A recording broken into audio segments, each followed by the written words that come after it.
welcome back to the Comic Book ASM Artist. Today we're doing another comic book haul.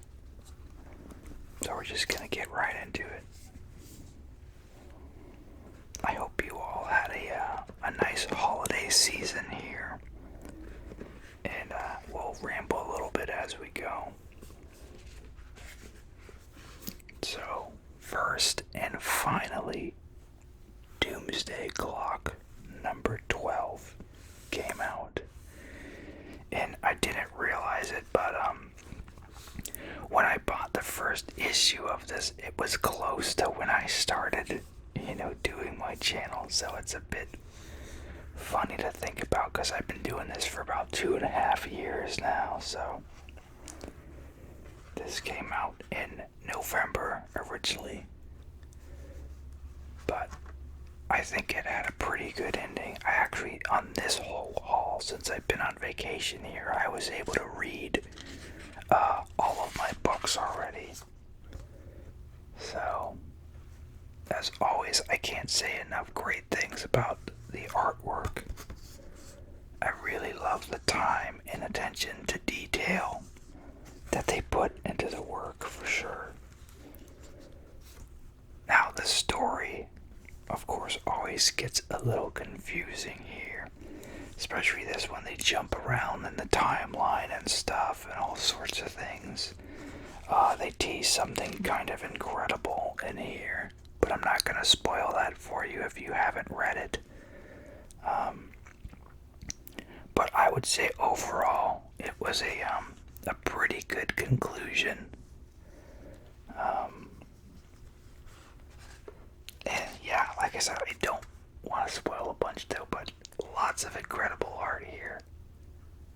Very well done. It'll just be interesting to see the aftermath of this, because they have pitched it over and over again as, taking place in the main DC timeline and everything. And they talk about past timelines and stuff in here too, so that's fun. Basically, through the eyes of Dr. Manhattan, he acknowledges all sorts of, basically all the past different iterations of DC. So, pretty cool. But, of course, if you haven't read it, now it's all out, so hopefully you can go get it if you haven't and be able to read the whole thing. And I'm probably actually gonna go back and read the whole thing in one sitting as well, just to get a better impact of the full story, because as I've said to you with so many books and stuff, it's hard to remember every little nuance of a story. And so I think this would be one that, especially since there have been breaks between months and issues and all that, that would be even more impactful once you've got the whole thing to read. So, congrats DC, you finally finished it.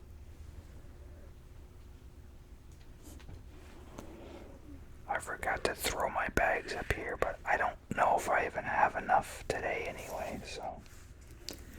And then we have another conclusion, and I noticed in my stack there's a lot of stuff that's kind of concluding here. So we have the Tom King Batman finale.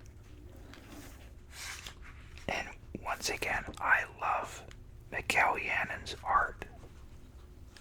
Easily my favorite thing about the Bat book. In terms of story and stuff, I'm honestly not really sure where it landed, I do appreciate how they do callbacks here throughout the whole run. They've been talking about this guy here, Campbell, for the Gotham Knights, and basically it's like a running joke that he's like a joke king. And so we see Bruce here at the bar, and I'm assuming that he's sitting with Kite Man, because Kite Man's catchphrase in this run has been "Hell yeah," and we see it right there. So I'm assuming that's supposed to be Kite Man. So we see Bruce and Kite Man watching this big game But that's the thing, the story just kind of jumps around, and there's a lot of like callbacks and stuff in it. We see him talking to Gotham Girl, talking about that thread that was way back in the beginning when they started the story. And so we see that. I just kind of, I know whenever it started too, there was, I feel different elements alluded to that even now haven't come into fruition, so I'm not sure. But it'll be alright. Because pretty much anytime anyone gets a story arc, you know, they do their thing, and then the next guy comes in and pretty much does their own thing with a little bit of acknowledgement to the past, but not so much that it weighs down their run on the book. So, there's a few elements, like I said, I'm unclear about where it ended up in here. But once again, the art to me I enjoy way more than the story, so wasn't 100% satisfied with the whole run, but there are bits of it I really enjoyed. My favorite piece would probably be the jokes and riddles, the turf war between the Riddler and the Joker. I loved that. Way back, I think that was issue maybe 25 or so. But I'm not sold on 100% where it ended up. And then this is the variant cover for it.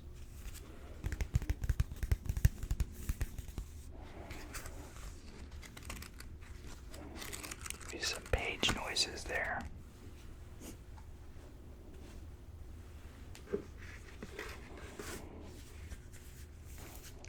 Next we have Year of the Villain, Hell Arisen.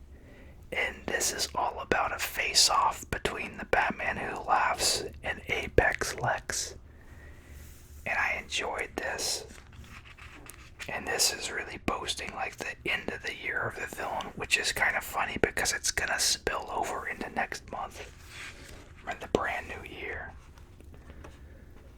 So, and this is all about the initial interaction with Lex and the Batman Who Laughs, and how Lex is telling him, hey, I've seen the future, and I believe that happened in Action Comics way back when.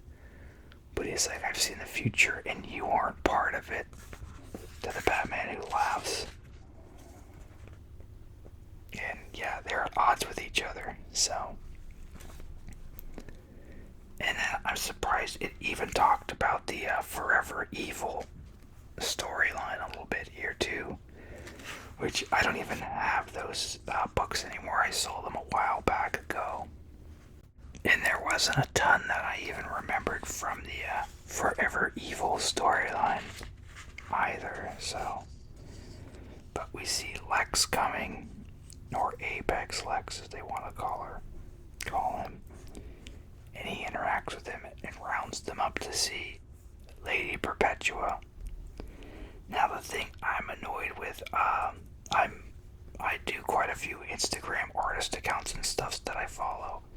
I saw some beautiful artwork by Jorge Jimenez of Superman fighting Apex Lex, and I was like, where did this come from? And it was from the new Justice League number 38 that has come out, I think probably this week or last week or something. But just really great kinetic, high action, all that good stuff. But to my knowledge, not once did any of these books I've been reading, you know, the Year of the Villain books or Detective Comics or any of it, to my knowledge, they were never like, hey, go read Justice League. And it's, you know, kind of just been understood like, you should be reading Justice League, you know. But I saw that confrontation with Superman, and Apex Lex, and that should have been something that they, suggested you read too in at least one of these types of books, whether it's like the Year of the Villain stuff, or the Infected and all that, or the Batman and Superman. None of that was like, hey, check that out. So I actually did get to read that story though, but now I've got to go back and find the other Justice League issues leading up to that as well. I'll probably honestly try to track down the whole thing and read it. But it's one of those things, it was coming out either weekly or bi-weekly, and hard to pull the trigger on that. It's still another book for commitment. And once again too, that says Steve Epting artwork in it, and I love Steve Epting. I think Steve Epting's work is better though when it's colored more in this manner, where it's darker. I think that's what throws me off, is when they make it brighter colored, it doesn't look as good. So whoever is coloring Steve Epting here, like when they color with the brighter palette, it's not so great, but when it's more muted, it looks better, because this is more of like a serious kind of style, So I wish they would realize that and they color more of the muted tones than the brighter tones. But, DC tends to have where they use the brighter colors anyway. But yeah, I enjoyed that. I'll continue to look forward to it. Here's the Commissioner. This is one of the Infected one-shots, and I believe the only one that I've read, because the others were about characters that I didn't really care about, like the Scarab and stuff like that. So I was like, no, but I've got to read the Commissioner Gordon one. This is about this version of Commissioner Gordon giving up on Gotham. He talks about, when a ship is infested with rats, you sink the ship, you don't try to save it. So he is essentially trying to sink Gotham's ship because there's just too much filth to even be repaired. I thought it was interesting though that he still acknowledged the Killing Joke moment and stuff here too, so I'm wondering if they're trying to say that timeline is where that story falls or not, because that was just supposed to be. And then it mentions, the Batman Superman thing here, but like I said, this is what I would have liked to have seen. A little footnote in one of those other books where it was like, hey, read Justice League number 38, or this one. Because that issue was actually really incredible. So, I wasn't able to buy it. I did read it, but I am gonna go back and get it. Next we have another series finale here, The Invaders number 12.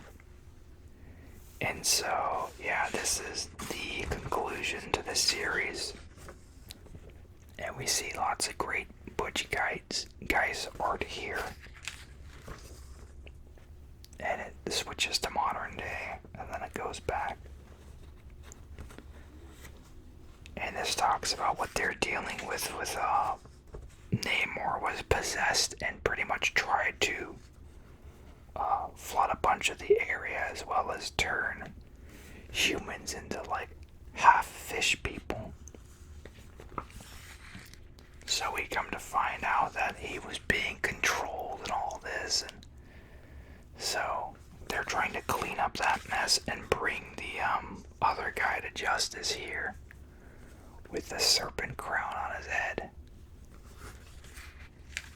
Then, yeah, it was a nice, good conclusion, and the main thing is that, there's always this history, this tension with Namor and the human people,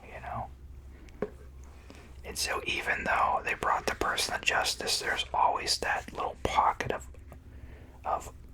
untrust out that they have with him, because the history has been so sordid with him. So yeah, here's Batman Superman number 5. And we see all of the infected here together. In the Commissioner's comic, though, he's not wearing this mask once, so I was surprised that he didn't look like that. But yeah, this book continues to be enjoyable. I really like the art in it as well. I feel the art wasn't as sharp as it was in the previous issue. So I'm not sure if it might be a deadline thing or not. It's still good though, but I don't feel it's as detailed. But we've got some cool shots like in there and stuff.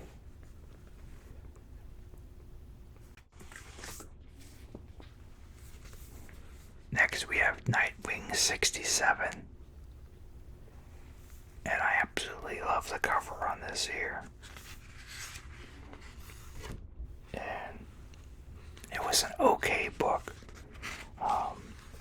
We get to see Rick Grayson has now been turned into one of the Court of Owls assassins here, one of the Talons. And yeah, he's just continuing to fight through all of the alternative Robins, or Nightwings rather. And he's doing his thing. I don't remember if they've introduced this character here though, Condor Red. I think it's just one of the previous guys, but he did a suit upgrade or something. And there we have our overreaching art of the Apex Lexus symbol that once again they deal with in Justice League. And in that issue, like, they address how this disappears later in that stuff too, so. But I don't think they said, hey, what's this symbol? Go check out Justice League. Ridiculous. Because I'm reading all these books. But it's whatever. So I think the main thing that continues to draw me to this book is just the fact that it is continuing to tug at the thread that Snyder started with the Court of Owls. You know, I'm always on board for anything that continues to delve into that mythos, because I loved that arc so much, you know. And then we have the Batman Last Night on Earth. This is the conclusion for this too. And this is the variant cover. Really nice. I believe this is Raphael Albuquerque. And yeah, you get Snyder and Capullo together again, which is great. But once again, there's so many breaks between whenever the number 2 came out and this one that it's hard to remember all the elements. But it was definitely enjoyable. We continue to see, you know, iterations of everyone older and aged and stuff. I believe this is Dick Grayson here, and he looks like he's got some Talon armor on.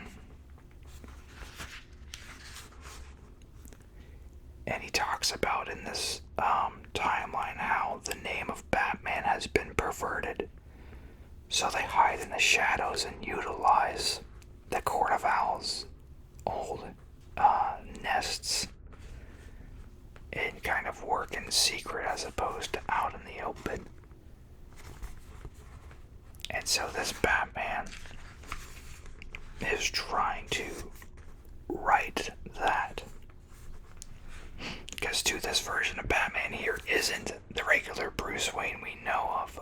Way back when Snyder had a story plot where there was a machine that would always be able to produce another Batman, so that there would always be a Batman to fight crime, whether Bruce died or not. And so this right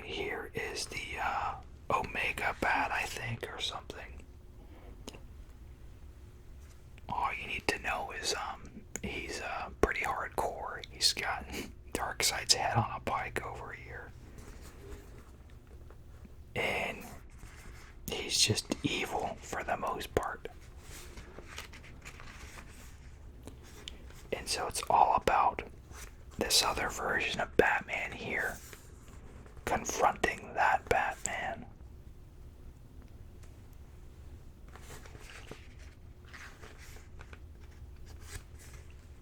And then, yeah, there's just a lot of action doing their thing here. We see the repurposed version of the Bat robot that Commissioner Gordon piloted way back when. So there's a lot of nods to past Snyder stuff in it. And then we see, remember before, Joker's head was just stuck in this little glass here. He was able to mount it into like a Robin robot. So now he's helping alongside of this Batman and this giant Robin robot. So, just a lot of over-the-top crazy stuff.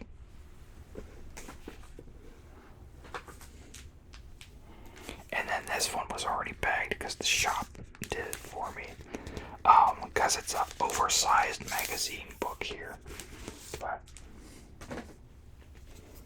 so this is the conclusion to Harleen, and I actually forgot about the previous one too. Because these large ones, they don't end up in my reading stack here. I usually put them on my bookshelf in the living room. So I have to go back and read number 2 still, as well as Frank Miller's Superman number 2 and 3. But this has been a really solid story from what I saw of the first issue. The art is great. Really well done. Stefan Sebjic is a talent that I hope they utilize more for sure. And it seems like even with this one, he's trying to do more detail and make the interiors match the cover more. I could be wrong. I guess this is more painted, but this still looks really good even though it's not 100% the same style here. So let's see if I can find.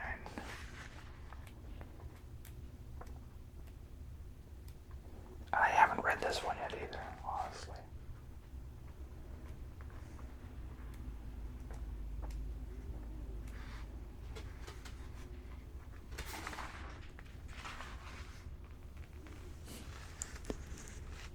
Yeah, so you see confronting Killer Croc and Ivy here.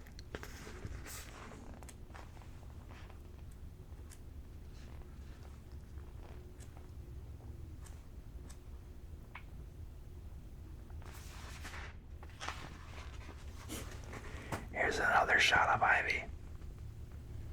So yeah, he just does a really good job. A lot of detail, very polished.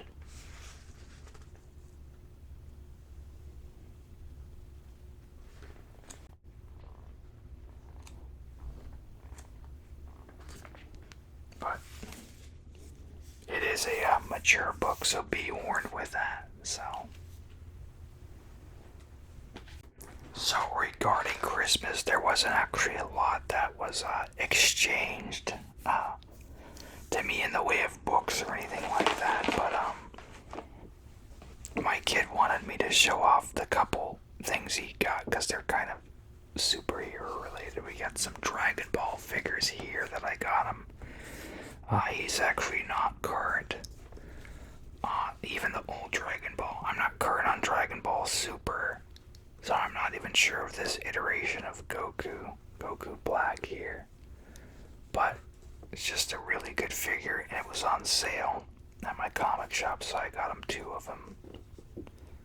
So, and this is a Build-A-Figure. If you're familiar with like the Marvel Legends, it's a Build-A-Figure. So this came with one of the legs, and then, you collect them all, and then you're able to make your figure here. So this, it looks like